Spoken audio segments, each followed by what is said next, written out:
Hi, it's Mr. Anderson, and today I'm going to be talking about voltage, current, and resistance. All of these things are found in electric circuits.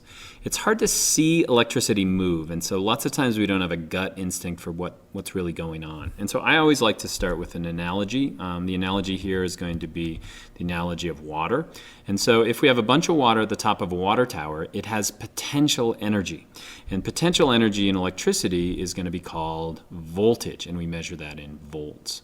As that water flows down to a toilet or a sink, the current, and the symbol for that is I, the current is going to be how much of that water is actually flowing. And so the water is going to flow down and eventually through the sinks in the toilet. It's hopefully going to be cleaned and then eventually pumped back up to the top of that water tower again.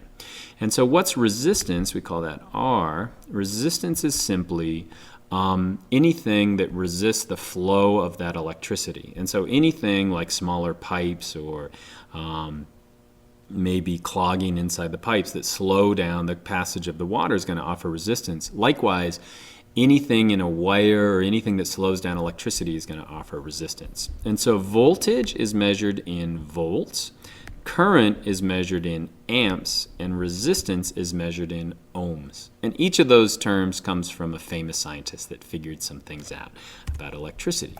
Now, today I'm going to use what's called the circuit construction kit. If you want to play around with this, you could go to this website. It's called phet.colorado.edu, and they put together a wonderful simulation that shows you how electricity actually works. And so it's a circuit construction kit. The one that I'm using is a DC, that means direct current construction kit. And so what you can do is you can add a battery. So let's add a battery. And if you control click on it or right click on it, you can actually show the value. And so this is a 9-volt battery. So that means it has that much potential energy. And so the batteries that you put in a fire detector would be an example of a 9-volt. Let's add a wire to that and another wire. And let's measure the current that flows through it. And so I'm going to put an ammeter out here. Let me grab that. And this is going to measure the amps, which is going to be the current that flows through it.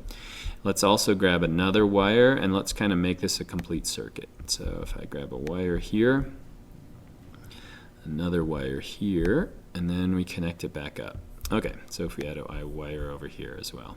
Now, if you know anything about electricity, you know that something bad is about to happen. I'm about to short this battery.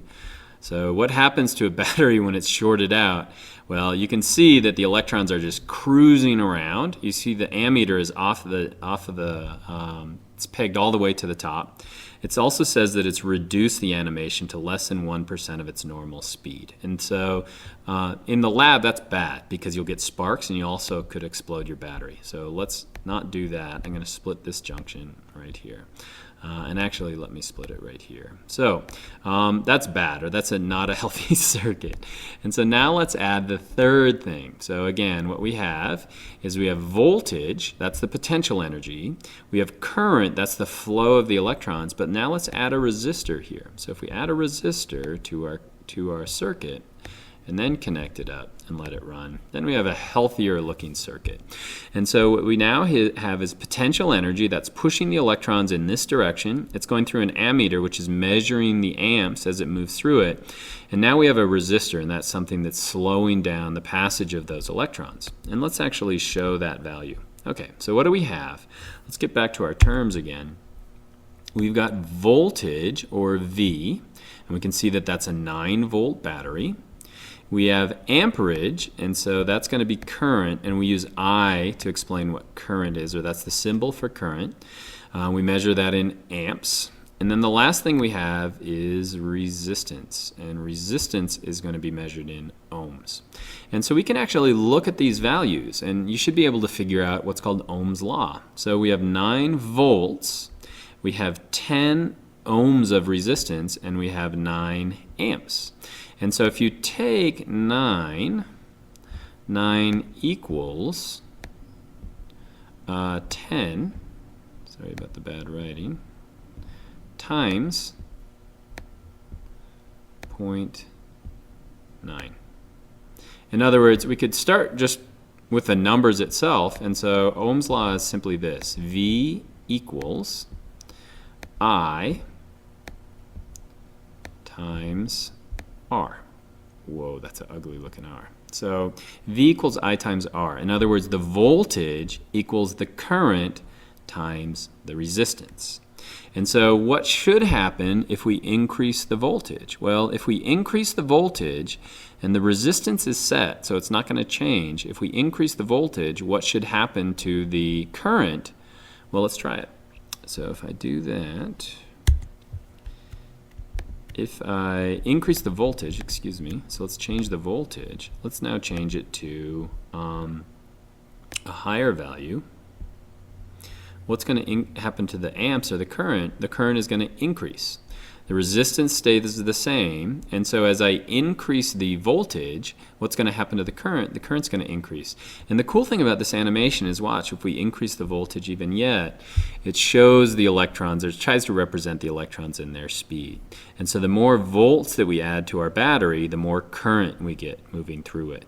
Now, likewise, what happens if we change the amount of resistance? So now let's change the resistance. So it's a 10 ohms. Let's increase it. Let's say we increase it. Let's say we make it 51 ohms. What happens to it? Well, as we increase the resistance, then the current is going to decrease. And so there's an inverse relationship between the resistance and the current, and then there's a direct relationship between the voltage and the current. And so that's going to be simple. That's simply going to be Ohm's law. And so you can solve problems. In other words, if I were to close this up, let's close this up, not show you what it is. If I didn't know what the voltage was, but I knew that the current was 0.94 amps and I knew that the resistance was 51.25 ohms, we should be able to figure out the voltage. And so in a simple circuit, you can figure out based on current, based on resistance, and volt, you can figure out one of the other ones. The best way that I remember this, and so you may use a different kind of a mnemonic to remember this, is I have this pyramid where I have voltage at the top, I have current on one side and resistance on the other, and so all I do is simply use my hand and I cover up the one that I want to find. And so let's say my unknown is voltage. I could simply cover up the V, and that's going to be the current times the resistance. And so if I don't know the voltage, so if I cover that up, voltage is simply going to be the current times the resistance. If I don't know the current, so let's cover that up. Let's say I don't know the current. Current is going to be the voltage divided by the resistance. And likewise, if I don't know the resistance, if I cover that up, resistance is going to be the voltage divided by the current. And so this whole thing is called Ohm's law. And this is bad writing. Not too good at the mouse. So this would be Ohm's law, and it just shows us the relationship between voltage, current, and resistance. And all of these are named after famous scientists that worked on electricity. This would be Volta, so the volts come from volta. This is the resistance, and so this is ohms, and then current is amp. Ampere is his name. And so that's Ohm's law, and the easiest way to figure out how each of these things work is to actually use the circuit construction kit. You can also use things like this. We can use a voltmeter, so we can put a voltmeter right here, and you can actually put the voltmeter in different places and it'll measure the voltage, and so that voltage would be 48.12. And so you can use an ammeter, and then let me get rid of that for a second. If you really want to have fun, then you add something called a light bulb. And so if we add a light bulb to this, again, we have to have electricity flow in one direction and in the other. We can actually generate light. And so if I change the resistance, so let's change the resistance. So let's get a variable resistor. I can decrease the amount of resistance and we get greater current. So we have electrons that are flowing at a greater rate, and we also have more light and we have more heat. And that's a simple circuit. I'll talk more about what is a parallel circuit, what is a series circuit a little bit later, but I hope that's a great start.